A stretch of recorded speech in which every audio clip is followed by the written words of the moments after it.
San Gimignano is a charming medieval town with a legendary ancient history. The legend goes something like this. There were two young men, Muzio and Silvio, who were members of the patrician class, the upper class in ancient Rome.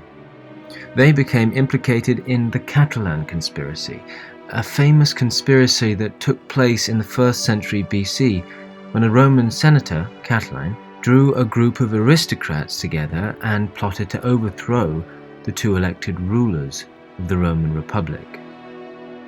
The plot was discovered, forcing all the conspirators to flee Rome. Muzio and Silvio ended up in the Val d'Elsa, the beautiful valley of the river Elsa in Tuscany, where they built two castles. Around these castles would blossom the town of San Gimignano. In reality, though, the town's history goes a bit further back. Researchers here have discovered vestiges of the Etruscan civilization, the civilization of the ancient people who inhabited central Italy before the Romans. The town was probably a little village then.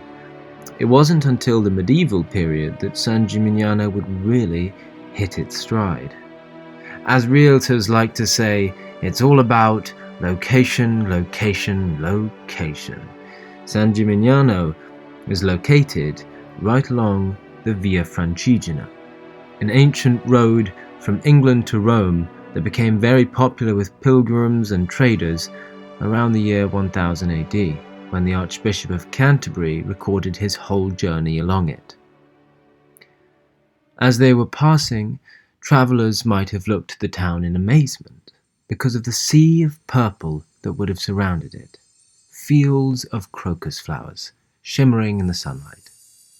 Throughout antiquity and in the Middle Ages, the precious spice that comes from crocuses, saffron, was used as an aphrodisiac, as a dye for clothing, as an ingredient for medicine, as a flavouring for food, and even as a decoration for weddings, since it was associated with happiness, goodwill, and optimism. You can see why they called it red gold. It was introduced to the town in the wake of the Crusades, when thousands of medieval soldiers went to Jerusalem in order to liberate the Holy Land from Muslims. Typically, saffron had been very expensive to get to Europe, as it was only grown in the Middle East and needed to be imported. However, when the soldiers returned with it, the intrepid people of San Gimignano decided to try growing it on their own soil, and they succeeded. Their saffron became popular because it was cheaper but still very high quality. This resulted in enormous profits for the families that sold it, and with that money, they were able to construct the town's famous skyscrapers. Now, these skyscrapers are the main reason visitors are drawn to San Gimignano, which makes sense because you can see them from far away, and they are truly a sight to behold. The backstory is this. In the 12th century, the town's powerful families divided into two factions when the Pope and the Holy Roman Emperor competed for control over Europe. The Guelph faction supported the Pope, while the Ghibellini faction supported the Emperor. Guelphs and Ghibellinis kept trying to outdo each other by building taller and taller towers. Since only the wealthy could afford the enormous amounts of labour and materials needed to construct such tall buildings, the towers served as representations of money and power. The madness finally stopped when authorities declared that no new tower was allowed to be higher than the Torre Rognosa, located next to the town's municipal palace. But, of course, this rule was broken.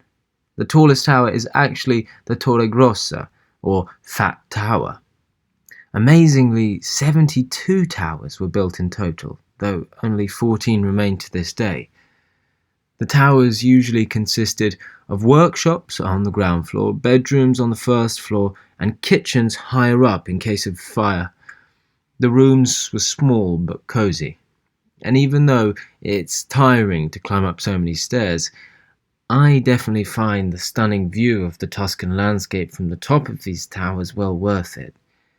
Other sights to see include the Bell Tower, notable for its erotic medieval frescoes. One fresco even depicts the ancient Greek philosopher Aristotle with a seductress, evidence that medieval people had a sense of humor too. The Duomo, or Collegiate Church of Santa Maria Assunta, also offers many beautiful medieval and Renaissance frescoes. Thankfully, these are scenes much more appropriate for a church. Dante, the medieval poet famed for his epic poem The Divine Comedy, came to this church as an ambassador for the Guelph faction, and the famous Renaissance preacher Girolamo Savonarola once stood at the pulpit. Savonarola was a fascinating figure who attempted with great passion to drive out the corruption he saw in the church and government. In fact, he even succeeded in introducing democracy to Florence for a few years, but this was not to last. In the end, he was tortured and executed as a heretic. His story is almost as moving as that of Saint Fina, a medieval girl from San Gimignano still venerated here today. In the chapel of Saint Fina, you can see her life beautifully depicted in frescoes by the Renaissance master Domenico Ghirlandaio. Learn more about her by listening to the fascinating story of Saint Fina on AppyGuide. Such historical richness makes San Gimignano incredibly difficult to leave. It's a good thing you can carry a piece of the town back home by buying some of the famous locally grown saffron. Use it to make risotto alla milanese, for which it is a crucial ingredient, and savor the flavors of this charming place long after you're gone.